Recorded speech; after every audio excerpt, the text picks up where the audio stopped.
Ooh, that's gonna be butter. We're good to go. What's up, guys? In this video, we are going to be replacing an axle on a Canam X3. All right, so I've already done the fun part here and took the tire off, the hub, the brake caliper, the radius rods, and pulled apart the axle. Now, the reason I took this all apart was because the CV boot was leaking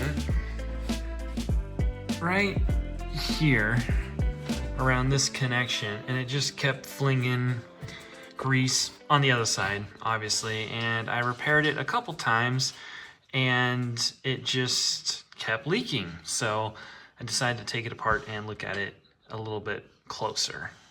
All right, so here's my axle right here, and this is where it was leaking. The band was on tight, there's no tears, there's no anything. I think what happened was I just got a little bit of grease on the inside of this boot and on this ridge, and it just started leaking slowly. And then I noticed with this joint that it kind of clunks. It's not smooth and rolly, it gets stuck, if you can kind of see that. See how it, yeah, exactly, just like that, where it should be very smooth. So that tells me that this joint is bad, and I just ended up getting a new one. And just for comparison, this is the other side, and you can see how nice and smooth that is. So I think what actually was happening is that since this end was getting stuck and not rolling smoothly, it was moving at a different rate than what this CV boot was, and that's what caused it to come apart. Yeah, so this axle, I decided just to go ahead and replace the whole thing. I may pull it apart and try to rebuild it, but from my experience, I think it's gonna be about done. I am gonna save these parts. This boot is good. The splines are good. Some of these parts I'll keep as a spare, and I may rebuild it and keep it as a spare, but for 220 bucks to get a new axle seemed worth it to me rather than messing with this, and I didn't want to put a bad axle back on the Can-Am and run the risk of it failing and doing damage to the engine and transmission. All right, so I got this CV joint blown apart. I simply just hit this with the hammer when this is on here.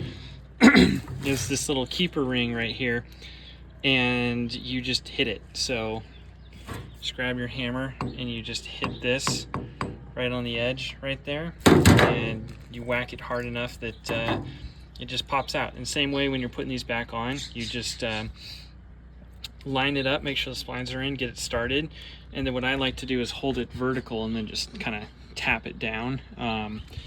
Like if your axle's like this, you hold it and then just hit it down and it pops in. It's a little scary to do it, and you have to hit it pretty hard, and no one really tells you how to take these apart, but that's how you do it. All right, so with this, it looks okay. I've cleaned it out with some engine degreaser, and it looks okay, but I think my problem is this. You can hear those bearings moving around, so I think that that's my problem there. But yeah, I'm just going to keep this part and use it as a stub in case in the future I do break an axle. I can take the bad axle out and then just put this in to hold the tire on, and that'll allow me to keep driving it. And then I'm going to save this axle and the CV boots and this as spare parts. I'm not even going to take that apart until I have a need to, but and I may do some research and rebuild this and put it back together and just have a spare axle. Okay, and this is the axle that I decided to go with. I got it from Super ATV. No, this video is not sponsored. They're not paying me, although that would be nice. But yeah, this is the Rhino 2.0 axles. It was about $220 on their website, but they were running a sale for President's Day, and I got 30% off. So it ended up coming out to about 150 bucks. So I thought that was a really good deal for a brand new axle. So let's open it up and put her on.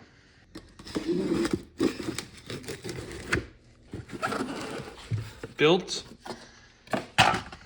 for battle.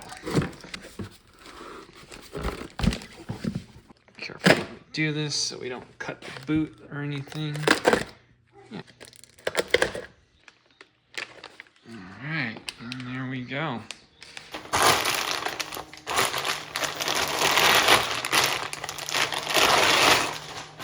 Ooh, look at that. Crispy. Oh yeah, that immediately feels a lot tighter than the original one. These are kind of the things that you don't realize that they go bad until you like compare it to a new one. Let's get these out of the way. Ooh, that's gonna be butter. And the cool thing about buying these from Super ATV is it comes with an 18-month warranty. So hopefully we won't need it. Brand new castle nut and a washer. We're good to go. All right, and before we put all this back together, we're gonna clean up all this grease and sand and dirt and get it all looking pretty.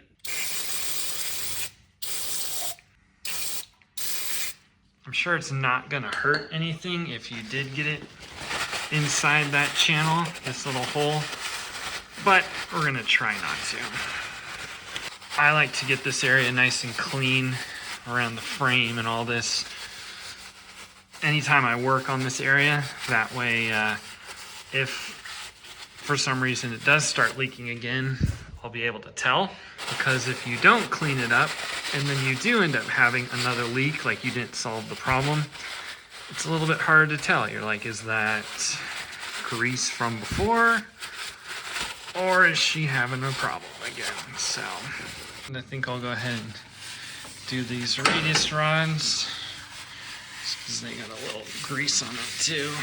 Just start fresh. All right, and you're gonna want to make sure you clean this hole out really good and get any sand and debris and dirt out of that too. There we go. It's looking pretty clean, and we can start to put our axle back on. All right, so not everyone has specifications on this as far as greasing this, but every one that I have seen has had grease on it. So we're just gonna put just a little bit on there just to help it slide a little bit. This is just like a high temperature multi-purpose grease, and yeah, I figured that it can't hurt, so why not just put a little on. That might be a little too much. I'll wipe a little bit of that off, but yeah, you get the idea. All right, we'll see how good I can do this one-handed, but to make this easier, you can get a jack and lift this up and kind of help that angle a little bit. Go like this. And then through the hole, and then it's gonna come up in here. All right, so we had to get another jack to lift this up so that we could have a better angle to get the axle in. All right, and that slid in nice and easily.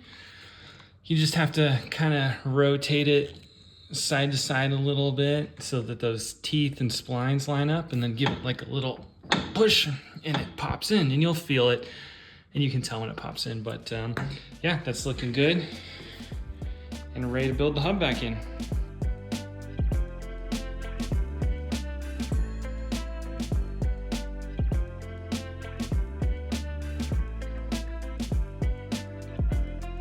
And once you get all these put on, you can torque them down to 77 foot-pounds for all three of them. All right, once you have your castle nut on, then you can go ahead and reinstall your brake caliper with these two bolts right here, and those will get torqued to 37 foot-pounds. Okay. Towards you like this. It works.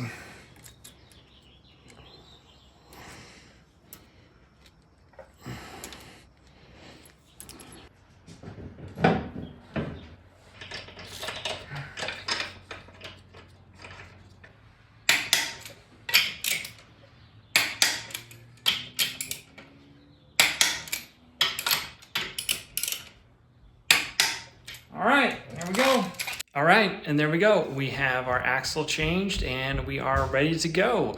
If you're looking for parts and accessories, you can find links to those in the description below, and we'll see you in the next one.